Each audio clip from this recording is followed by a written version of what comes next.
Mesdames, Messieurs, bienvenue sur ce nouveau numéro de Géopolitique. Nous allons aborder aujourd'hui les sanctions économiques contre la Russie. Je serai accompagné, comme vous le savez, de notre consultant maison, M. Etoga Messina. Monsieur Etoga, bonsoir. Bonsoir et merci de l'invitation une fois de plus. C'est comme chez moi maintenant.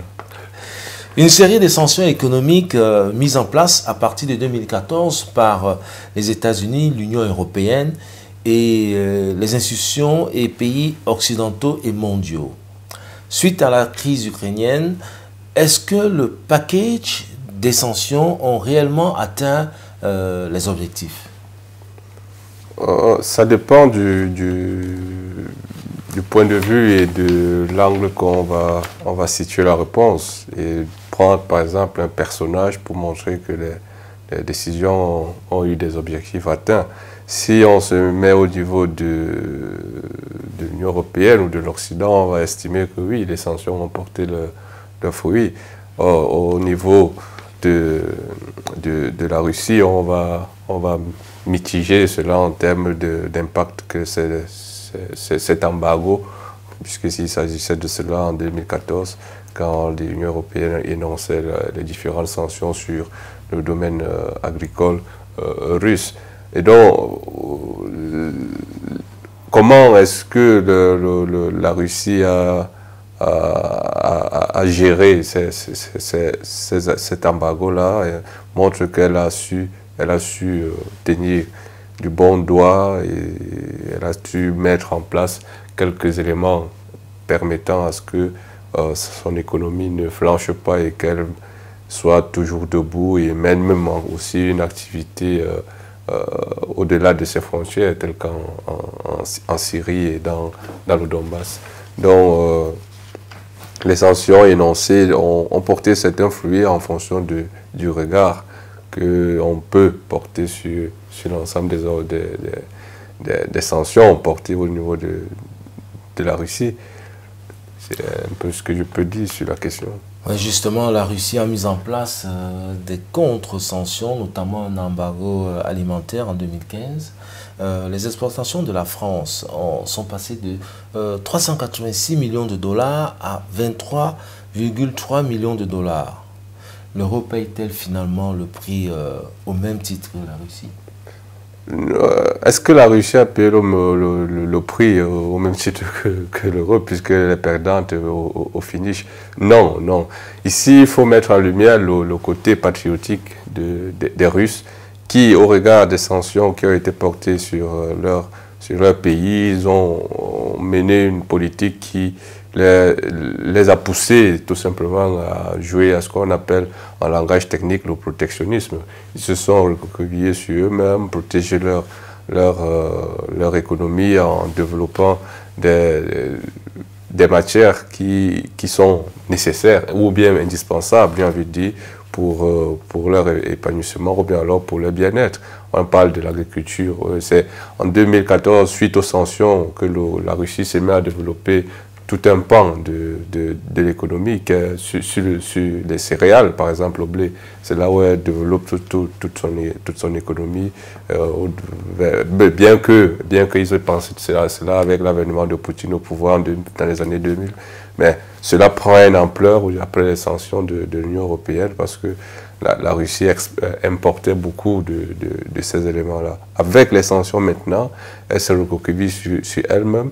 Et la population civile accompagne le politique, donc il y a une cohésion entre le politique et l'organe dirigeante pour mener à bien cette contre-offensive cette contre-offensive, j'entends, sur l'embargo qui a été énoncé sur la Russie. Et donc cette manière que la Russie a réussi à capter l'attention de son public face aux sanctions qui sont venues et implémenter des politiques en apportant une certaine aide au niveau des artisans, des agriculteurs, facilitant l'apprentissage des nouveaux métiers, et tels que, par exemple, en 2014-2015, vous avez des Russes qui ont commencé à apprendre comment fabriquer du fromage. Et donc, c'était un secteur d'activité qui était ouvert à la compétition en interne.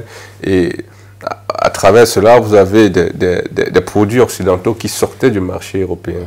Par exemple, la France qui a en partie beaucoup avec la sortie de quelques de ces entreprises sur le marché russe. Et c'est pourquoi ils ont perdu autant un montant aussi colossal. Mais les sanctions, les conséquences sont bien réelles. Le marché intérieur russe, il en pâtit. Il y a une augmentation de l'inflation en Europe, la réduction du prix alimentaire. Comment la Russie s'est-elle adaptée finalement? Ben, tout part si aujourd'hui vous êtes confronté à quelques difficultés, il faut d'abord que vous analysez ce qui vous met en difficulté. Et aujourd'hui, la Russie a analysé que c'est l'Europe, ou alors non pas l'Europe, parce qu'elle considère qu'elle n'est pas en conflit avec l'Europe, mais les États-Unis qui mettent en péril sa stabilité. Et pourquoi les États-Unis mettent en péril sa stabilité? Justement parce qu'elle est envieuse de ses richesses, envieuse de ses matières premières et envieuse beaucoup de sa population qui se veut aussi être un élément fondamental dans la géopolitique quand on parle de population, de superficie territoriale et consorts. Et donc ici, la situation même déjà de la Russie est problématique. Et donc, ayant pris conscience de cela, ils ont développé les moyens nécessaires pour se sortir de cet étau que la France, les États-Unis, l'Angleterre aimeraient les placer pour mieux encadrer leur velléité de développement et leur velléité même d'expansion au niveau international ou bien d'expansion de leur civilisation auprès d'autres peuples. Et donc, la Russie ici a mené certaines batailles et ça a échoué par le passé avec, par exemple, le pacte de Varsovie qui a connu une certaine déculottée avec l'existence de l'OTAN qui continue à mener son expansionnisme au niveau près, aux portes même de la Russie. Et que faire la Russie? Réagir ou bien se plier? Donc ici, il y a un certain climat de conflictualité qui existe entre la relation que la Russie pourrait avoir ou bien doit avoir entre la Russie et l'Europe et la Russie et les États-Unis qui sont le patron des Européens, j'ai envie de dire. Ouais, la Chine a ouvert un nouveau terminal pour accélérer ses exportations en fruits et légumes à destination de la Russie. Y a-t-il d'autres pays qui ont saisi l'opportunité pour développer leurs échanges commerciaux? Oui, alors, je pense que dans les pays de l'organisation de Shanghai, les pays qui sont à l'intérieur de cette organisation-là ont commencé à mûrir des idées pour ouvrir des pans économiques auprès de la Russie pour développer, n'est-ce pas, cette multipolarité que la Russie aujourd'hui affirme comme étant une volonté politique par l'entremise de son ministre des Relations extérieures, Sergei Lavrov, quand il parlait à un ensemble de journalistes de son pays. Et donc aujourd'hui, ce n'est plus une idéologie qui est cachée ou bien une idéologie qui est refutée par les pouvoirs publics russes. C'est une idéologie qui est affirmée et donc ouvrir un terminal à conteneurs aujourd'hui. Et le but n'est pas seulement d'ouvrir, le but c'est quels sont les échanges qu'il y aura dans ce terminal-là et comment seront réglées les opérations qui s'y feront. Est-ce que ça sera toujours en dollars ou bien ça sera en yuan ou en rouble? Et donc c'est là la question fondamentale. Si on répond par exemple que les opérations seront réglées en yuan, on voit ici aussi toujours une dédollarisation du monde. Si les opérations se payent en rouble, c'est toujours la dédollarisation du monde. Et on rentre en plein dans cette multipolarité qui est chère aujourd'hui au président Poutine. Et ma foi, est-ce que nous, Africains, ayant connaissance de ces événements-là, on restera en berne pour ne pas,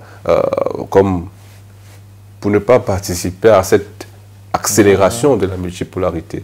Et donc, oui, il y a des États de l'organisation de Shanghai qui travaillent à ouvrir des pans commerciaux auprès de la Russie. Les sanctions visaient la Russie et les sanctions visaient principalement à affaiblir la capacité des Russes dans plusieurs domaines. Est-ce que là, l'Europe n'a pas perdu un grand marché? Si je situe votre question de manière périodique en 2014, on va voir que à cette date, on a la révolution du Maïdan, et la révolution du Maïdan pousse la Russie à penser qu'il y a une influence étrangère sur le territoire ukrainien, et il faille, selon elle, intervenir pour sauvegarder l'influence qu'elle pourrait avoir en termes de puissance auprès de l'Ukraine. Et donc, à ce moment-là, il y a eu, avec non pas l'annexion, mais la volonté de la Crimée de se rallier à la Russie, il y a eu des sanctions qui ont été énoncées, des embargos pour faire simplement, qui ont poussé la Russie à développer toute une autre idéologie ou alors tout un autre rapport avec le monde existant. Donc maintenant, dans cette posture-là, la Russie a pensé à un autre monde, a pensé à une autre manière de faire les relations avec les autres. C'est pourquoi elle a développé tout un ensemble de paradigmes, c'est-à-dire développer un autre système parallèle au celui du SWIFT, qui est considéré aujourd'hui comme étant le levier économique par lequel il faille nécessairement faire les affaires. Or, la Russie a développé un autre système qui fonctionne pour le moins bien, parce qu'elle a dans ce système-là intégré plusieurs pays qui ont adhéré à cette logique-là. Elle a développé un autre système de paiement, style Visa, le MIR, et donc elle a travaillé à ce que, bien qu'il existe les moyens efficaces énoncés par les Occidentaux pour mettre à mal son économie, elle a travaillé pour s'affranchir complètement de ce système-là et développer un système parallèle qui contrebalance les relations maintenant en termes d'affirmation d'indépendance de la Grande Russie. Et quand vous voyez cela, est-ce que les sanctions maintenant énoncées par les Occidentaux ont eu une prégnance sur l'économie russe? On peut être mitigé si aujourd'hui on analyse de façon objective, sans toutefois avoir une certaine affinité avec l'Occident. On va se dire que non, ça a été un flop, ça a été tout simplement mal pensé, que de penser du point de vue occidental que la Russie se laissera faire, juste là à gober les sanctions qui viendraient de l'Occident parce que le papa aurait parlé. Non, la Russie a développé un système parallèle qui contrebalance maintenant les sanctions occidentales. Et c'est quoi ces sanctions-là? C'est d'abord travailler sur sa population. Travailler sur sa population à dire, par exemple, que nous sommes considérés aujourd'hui comme étant les ennemis de l'Occident, comme étant les ennemis du monde moderne. On ne veut pas la démocratie. Or, il est fort remarquable que la Russie aujourd'hui a développé son économie parce qu'elle a fondé essentiellement sa théorie sur le fait que sa population adhérerait à cette logique qu'elle essaye de mettre en place. Et d'où, en 2014, l'assistance du pouvoir public apportée à l'ensemble des petits commerçants, des petits paysans, à développer une agriculture interne à la Russie pour mieux l'exporter. Aujourd'hui, comment la Russie devient caracole au niveau de la production du blé dans le monde aujourd'hui, parce qu'elle a travaillé en sous-bassement. C'est depuis lors que les sanctions aujourd'hui de l'Union européenne ou bien de l'Occident vis-à-vis de la Russie sont quelque peu mitigées, parce qu'il y a du répondant en face. Enfin, revenons un peu sur les sanctions. Les entreprises, les compagnies pétrolières, les médias, les entreprises de paiement, les magasins physiques et produits de consommation, les entreprises de transport et infrastructures, l'industrie de fonds d'investissement, les organisations sportives et assimilées. La Russie se trouve exclue. Peut-on dire que l'Occident a finalement tourné momentanément le dos ou mis fin à sa coopération avec la Russie de Poutine? La Russie, on peut simplement, pour répondre à votre question, on peut s'interroger autrement. Est-ce que l'Europe peut se passer du gaz, du pétrole, des minéraux russes, de son céréales, je ne sais pas. Est-ce que c'est possible? Aujourd'hui, bien qu'ils essayent de montrer que l'Ukraine tient bon au niveau du combat ou bien alors au niveau de la riposte qu'ils apportent face à l'armée russe, Mariupol est tombé et c'est un point stratégique dans l'écoulement ou bien dans l'exportation de la production ukrainienne. Les céréales, le blé, qui doivent être exportés vers quel marché? Les marchés occidentaux. Et qui contrôle cet axe stratégique? C'est la Russie aujourd'hui. Est-ce que, partant de cette observation, est-ce que l'Union européenne ou alors l'Occident peut se passer de la Russie au regard de cette situation simple-là? Et si on sort de là, on se rend maintenant à Nord Stream 2 qui a pris une pause aujourd'hui. Est-ce que l'Union européenne ou l'Allemagne va laisser tout cet argent investi depuis lors sans toutefois achever ce projet? Ou alors ça devient juste un cheval, un lion sans toutefois connaître des défenseurs qui fera peur à sa proie? Non, il y a moyen de dire ici que l'Allemagne, l'Union européenne sont en train de faire fausse route, peut-être mal guidés par leur patron que les États-Unis. Et comment penser qu'il y aura une césure des relations césure brutale, j'ai envie de dire, entre la Russie et l'Union européenne, si, ma foi, ils n'arrivent pas déjà à sauvegarder leurs intérêts au niveau de l'Ukraine.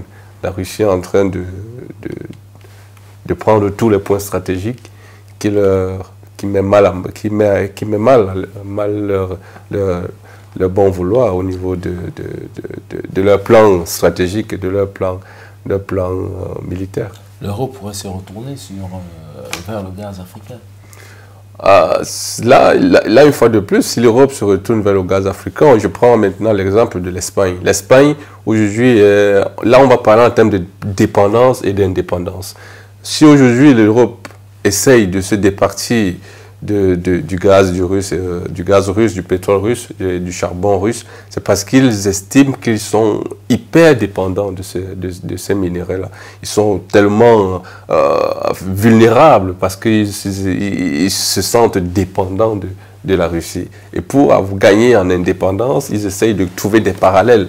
Et vous avez le gaz naturel liquéfié qui sont en train de vouloir importer dans leur territoire pour faire tourner leur industrie parce que la Russie ayant mis la barre très haute quand elle dit que vous me payez en rouble ou je coupe le gaz. Et donc il y a ici une menace formelle et il faut que les États européens trouvent des alternatives pour sauver la face et pourquoi pas garder une certaine indépendance qui leur échappe au niveau, si on parle juste du gaz, du pétrole et du charbon. Et donc se retourner maintenant vers l'Afrique, plus précisément de l'Algérie, il y a un cas spécifique, il y a un cas patent à analyser qui est fort illustrateur de ce qu'ils seront toujours confrontés à cette dualité d'indépendance et de dépendance. Et vous avez l'Espagne qui aujourd'hui essaye de se faire livrer le gaz par l'Algérie, mais qui se sent aujourd'hui dépendante des livraisons du gaz de l'Algérie. Et donc, pour garder une certaine autonomie, une certaine indépendance, réfléchit maintenant comment est-ce que elle doit diminuer ces livraisons de gaz qui viendraient de l'Algérie. Et ma foi, c'est ce qui est un peu intéressant dans cette histoire. Mais comment nous, Africains, maintenant, on doit tirer parti parce qu'on a l'élément nécessaire pour faire vivre l'économie occidentale. Mais comment est-ce qu'on va présenter notre élément nécessaire pour qu'on soit gagnant dans les échanges? Parlons de cette réaction russe inattendue qui a demandé le paiement de son gaz en rouble. La Bulgarie et la Pologne en ont fait les frais. Ils ont vu leur gaz coupé le 27 avril 2022. Est-ce que cet acte montre que l'ordre mondial établi est relégué au second plan? La désuétude du monde établi est manifestement devant nous. C'est acté. C'est acté. Aujourd'hui, si vous avez souvenance, on ne parlait pas de paiement en monnaie nationale. On ne parlait pas. Il fallait payer en dollars ou en monnaie communautaire. Par exemple, la monnaie communautaire ici, c'était inscrit dans le contrat, c'était l'euro ou le dollar.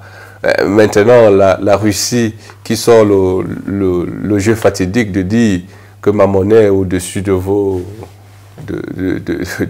monnaies, et donc il faut respecter la monnaie qui fera les échanges avec vous, et vous allez payer en roubles, parce que suite aux sanctions, à l'éviction déjà de la Russie du système SWIFT et aux différentes sanctions qui ont découlé de son action au niveau de l'Ukraine quant à la dénazification qu'elle estime qu'elle doit mener au niveau de l'Ukraine. Et donc, paiement en roubles, c'est dédollariser le monde. Et qui dit dédollarisation dit enlever un certain pouvoir des États-Unis sur le poids de l'économie mondiale, et c'est une perte majeure pour les États-Unis quant à ce qu'ils n'auront plus cette avance économique auprès des différents pays qui souhaiteraient avoir des relations avec elle, parce que le dollar, c'est la monnaie d'abord nationale américaine, avant d'être une monnaie internationale. Mais, parlons justement des Américains. Pourquoi depuis 1980, les Américains craignent le rapprochement Union européenne-Russie? Et pour quelles raisons? Ben, je suis tombé sur un travail fort intéressant qui met en lumière les travaux de Lippmann.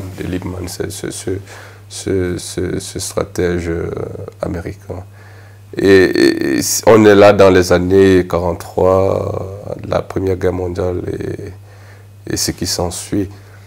Et ces travaux, ils montrent que les États-Unis doivent avoir une pensée ou alors une idéologie offensive. Ils doivent garder leurs intérêts tout en ayant une logique offensive auprès des intérêts des autres, et gagner déjà par là des marchés, et puis engranger aussi de nouveaux intérêts, tout simplement. Et à travers cela, vous voyez, la logique, elle est agressive. L'agressivité de cette logique, c'est qu'on vous dépossède les autres peuples pour s'octroyer des intérêts concurrentiels, bénéfiques à l'éclosion d'une économie nationale américaine, et leur asseoir par là leur domination sur le monde. Est-ce que cette logique-là, on parle là dans les années 1945, 1943, par là, est-ce que cette logique est perdue aujourd'hui? Que non, c'est une suite logique avec des évolutions qui s'adaptent au fil du temps, tout simplement. Et vous avez la démocratie qu'on ne fait que nous chanter quand on dit qu'on change les hommes à la tête de l'État, sans toutefois changer le système qui accourt. C'est un peu une démocratie redondante et sans fond véritable. Parce que aujourd'hui, c'est le président Joe Biden. Hier, c'était Donald Trump. Avant-hier, c'était Barack Obama. Mais la suite logique qui reste dans le mindset de celui qui n'est pas américain, c'est que l'Amérique est un va-t-en-guerre, qu'on pose des guerres partout. Et ils posent des guerres pourquoi? Parce qu'ils veulent gagner des espaces vitaux, ils veulent gagner des débouchés tout simplement pour l'émergence de leur économie, de leur multinationale, au déploiement de leur multinationale, au déploiement de leurs milliardaires. Ils veulent avoir une vue globale, une vue d'ensemble sur la planète et mieux la régenter à leur guise et, ma foi, nous définir ce qui est important pour nous. Donc, d'un point de vue culturel, ils essayent déjà d'imposer leur culture. Vous avez si on analyse simplement la circulation du djinn dans le monde, ça vient des États-Unis. Et comment cela s'est internationalisé? C'est parce que, avec le plan Marshall, le djinn s'est transporté des États-Unis pour l'Europe. Et qui dit plan Marshall, on voit ici le plan Marshall, qui porte ce plan, c'est un général américain. C'est un général qui porte ce plan, et qui dit général, ça fait partie du militaire. Et donc ici, on voit bien que si on fait une analogie pour dire que qui porte le plan, dans les négociations aussi, ça compte. Si on a les militaires, on voit bien que c'est les armes, et plan Marshall, on voit l'Europe qui était en difficulté. Est-ce que si c'est un militaire qui vient avec ce plan Marshall pour secourir les Européens, est-ce qu'ils avaient voix à dire que non, on n'a pas besoin de ce point, on n'a pas besoin de ce point, on a plutôt besoin de ce point. On parle du plan Marshall en hauteur de 16 milliards de dollars. Donc, ils ont mis à disposition des Européens pour relever l'économie après la guerre. Et donc, vous voyez ici que les États-Unis ont toujours eu une logique de domination des autres, et c'est un peu pour cela qu'il y a une rivalité avec une autre logique qui existe au niveau de la Chine et de la Russie, parce que le monde aujourd'hui pensait qu'il est encore unipolaire. Aujourd'hui, il est multipolaire. Est-ce que finalement, en Europe, la russophobie remplace le bon sens? Le 6 octobre dernier, Bloomberg rapportait qu'Angela Merkel rejetait l'idée que la Russie soit à l'origine de la crise en jouant sur ses livraisons. Pourquoi cette russophobie? Déjà, l'opération militaire spéciale déclenchée par le président Poutine au niveau de l'Ukraine, met en lumière cette russophobie qui voudrait témoigner de ce que le russe est un problème. Il faille le neutraliser avant qu'il ne pose des calamités qu'on a connues par le passé. Je veux faire référence ici à l'horreur des chambres à gaz. La russophobie qui est développée, vous avez dit que c'est un moyen de penser. Bloomberg qui l'a annoncé, qui l'a déclaré. Le journal Bloomberg qui rapporte qu'Angela Merkel rejette l'idée que la Russie soit à l'origine. La Russie est accusée d'être à l'origine de manipuler le gaz pour faire augmenter les prix. Non. Angela Merkel a bien raison de dire que la Russie n'est pas à l'origine de tout cela. Elle n'est pas à l'origine de tout cela. Même le président Poutine dit qu'aujourd'hui, les crimes qui lui sont indexés, bien, il ne s'y reconnaît pas dedans. Il estime que manipuler le gaz pour faire ici, je crois que vous faites allusion à l'inflation qui se vit dans les pays occidentaux. Et aux États-Unis, c'est devenu l'élément à maîtriser fondamentalement pour que l'économie continue son cours normal. Non, la Russie n'est responsable de rien là-dedans. Il faut ici montrer que si on indexe la Russie, c'est tout simplement un cache-sexe. Un cache-sexe. C'est juste les politiques publiques qui n'ont pas su gérer au mieux les différentes crises qui se sont présentées à nous. On a la Covid, bien avant la Covid, il y a eu les mouvements au niveau des prix des matières premières qui ont baissé, augmenté. Et cela a eu un effet sur soit l'augmentation des prix de première nécessité, ou alors il y a un nouveau terme technique que les économistes utilisent, la stagflation. Ça veut dire qu'il y a une stagnation, mais il y a une inflation en même temps. Et donc, vous voyez qu'à travers cela, la consommation du petit citoyen connaît un coût, il ne sait plus se nourrir à sa faim, il ne sait plus subvenir normalement à ses besoins. Et donc, Angela Merkel pointe ici que non, on ne peut pas juste analyser ce qui nous arrive d'un point de vue russophobe. Tout simplement, il y a d'autres éléments qui permettraient d'avoir une lecture claire de la situation et à dresser des réponses idoines à ce qui nous arrive. Et donc, s'il faille ici pointer quelques éléments pour embrayer dans l'analyse d'Angela Merkel, on voit juste que la vie chère est en train de monter. Ce n'est pas du fait de la Russie si la vie chère monte. C'est aussi du fait que les matières premières qui viennent avec le phénomène d'importation-exportation sont quelque peu à l'origine de tout cela, parce qu'il y a des crises certains coins. Et vous savez qu'un événement, si un événement se produit, ça a un impact direct sur la marche de l'économie. On a ici l'exemple de la guerre qui montre que juste la guerre, ça fait remonter des prix de certaines matières premières. Vous avez le blé qui a augmenté, l'huile qui a augmenté, on n'arrive plus à vivre. Et donc ici, les États doivent juste commencer à réfléchir à ce que les populations n'accusent pas tellement le poids de la guerre, ou alors le poids d'une économie qui connaît sans cesse une inflation jusqu'à ce qu'ils arrivent à couper la corde et dire que non, révolution. Revenons sur les négociations. L'Allemagne et la France avaient engagé les négociations avec la Russie. Ici, on constate que les États-Unis pourraient rentrer dans la danse pour renégocier avec la Russie. Non, les États-Unis sont dos au mur. Si vous avez souvenance, la visite du secrétaire général Blinken et du ministre de la Défense Austin en Ukraine, je cite ces mots, l'Ukraine peut gagner la guerre. Et l'Ukraine doit gagner la guerre. Je paraphrase ces mots, ce n'est pas les mots exacts qu'il avait utilisés, mais la logique de ce thème qu'il avait utilisé tendait vers cela. Et donc aujourd'hui, si vous me dites que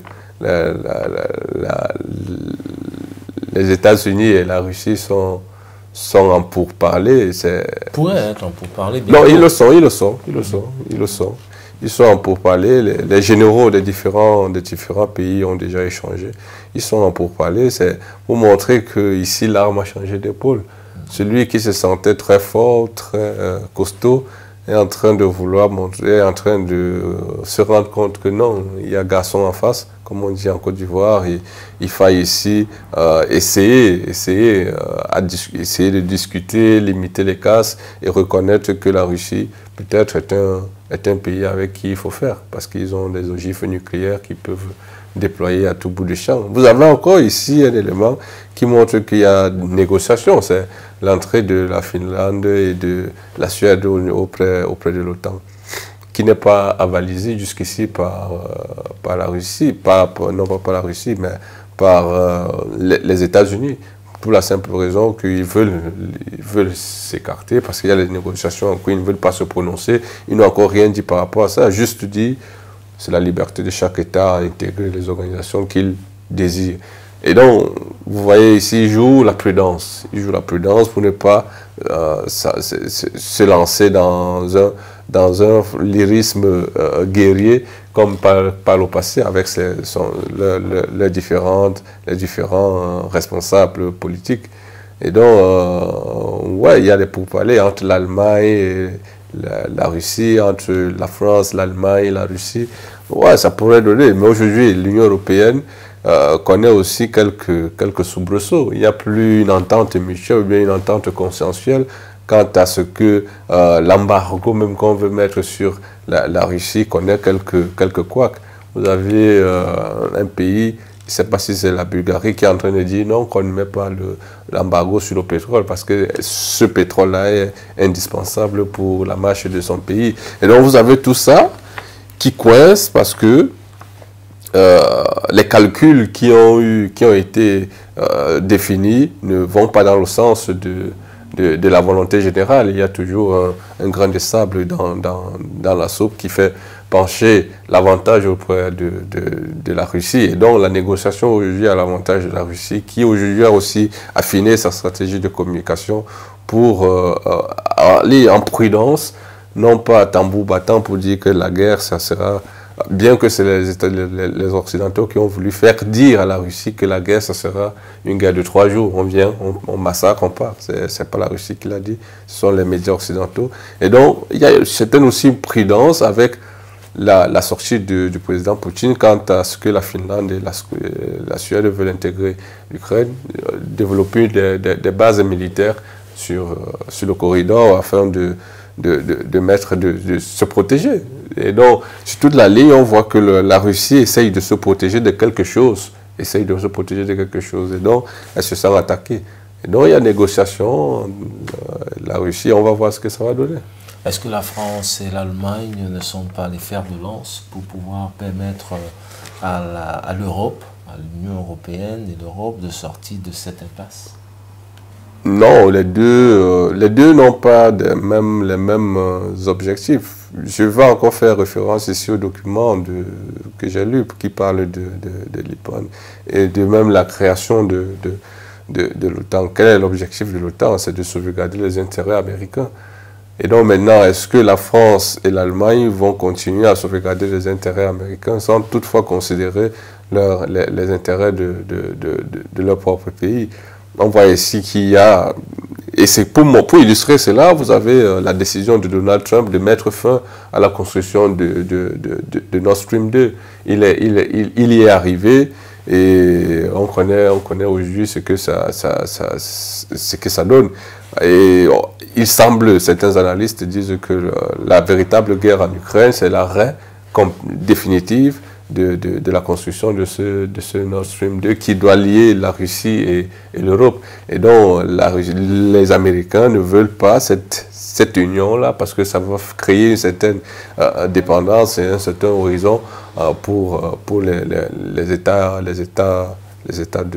Les Américains proposent un gaz liquéfié qui coûte excessivement cher. Sans toutefois intégrer le fait que, oui, ils estiment qu'il faut utiliser le gaz naturel liquéfié, mais ils ne veulent pas utiliser leurs réserves stratégiques.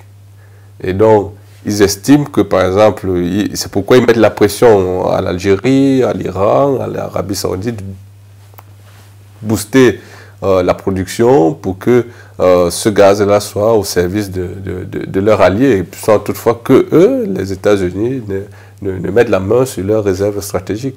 Or, les Européens sont déjà, même les réserves stratégiques, il n'y en a plus. Et donc, ils sont déjà à terre. Et donc, ils doivent se faire livrer. Et les livraisons sont en train d'être refusées par ces différents pays-là. Que faire? Continuer à suivre l'OTAN ou alors à développer les intérêts qui sont les propres à chaque pays. Par exemple, l'Allemagne, son pays doit tourner, son économie doit tourner. Comment cela va se tourner s'il n'y a pas de gaz, il n'y a pas de pétrole, il n'y a pas de charbon? Tout à fait. Pour conclure, le rouble russe est la devise la plus performante au monde en 2022, avec une hausse de 11% par rapport au dollar. On peut dire que les sanctions contribuent finalement à l'expansion économique de la Russie au détriment de l'Europe, qui jusqu'ici n'est pas sortie de la stratégie américaine. Oui, la performance du rouble, c'est le fait que il y a l'élément fondamental que les économistes nous diront ou alors affirmeront. C'est la confiance qu'on pose à une monnaie qui fait de ça une monnaie au niveau national et au niveau international. Si on n'a pas confiance à une monnaie, cette monnaie ne va que mourir. Et donc les Russes ont travaillé à ce qu'on considère leur monnaie au niveau local comme étant une monnaie forte, une monnaie viable, une monnaie qui peut servir à une économie, et au niveau international, une monnaie qui a pignon sur rue au même titre que le dollar et l'euro. Et donc, cette confiance est créée, c'est ça qui va générer les différentes relations les différentes transactions qui vont naître avec cette monnaie-là.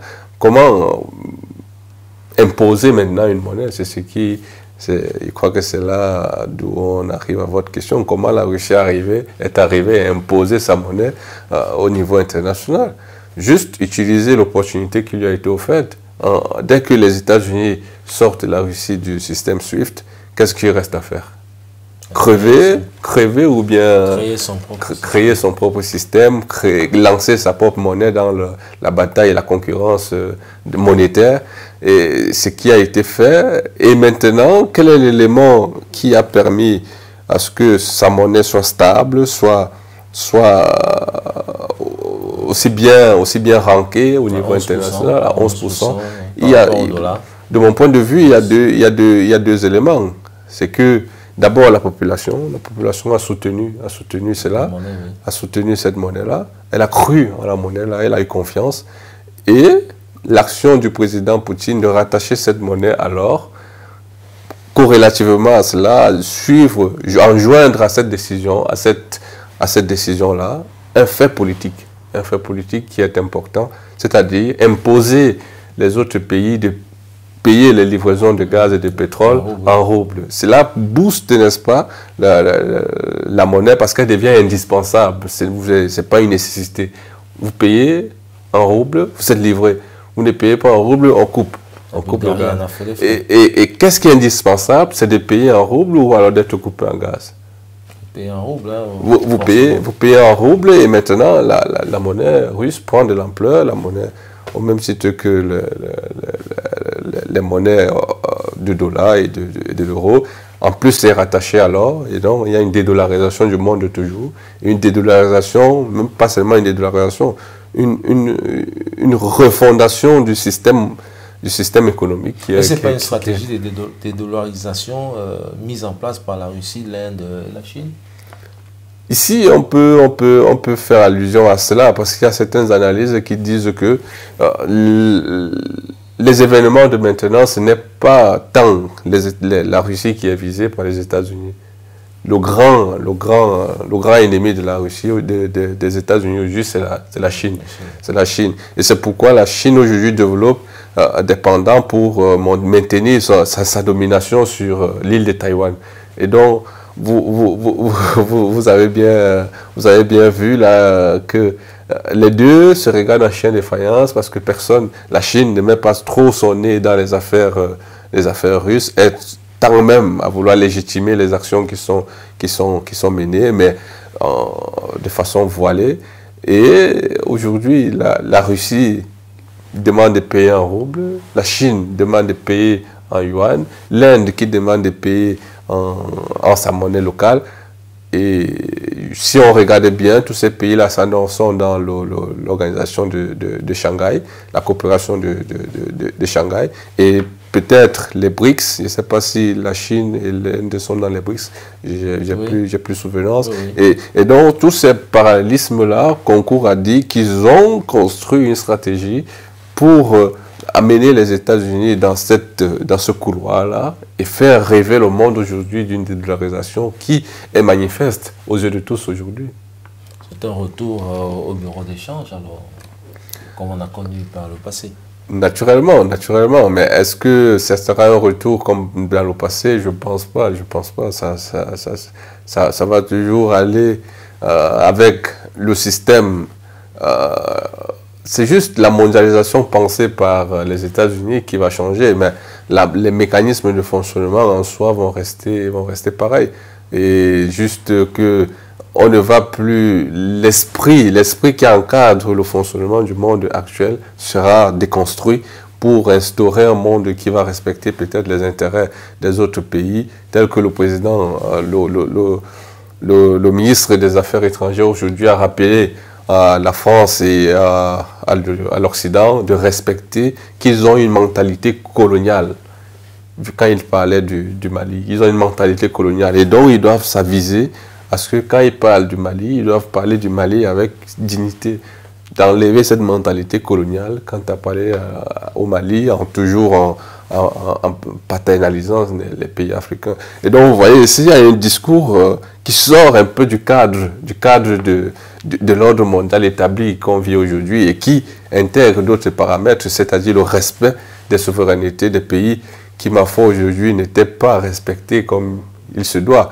Et en cela, est-ce que nous pouvons rester sans toutefois avoir un assentiment pour ce nouveau système? Nous, Africains, je pense que non.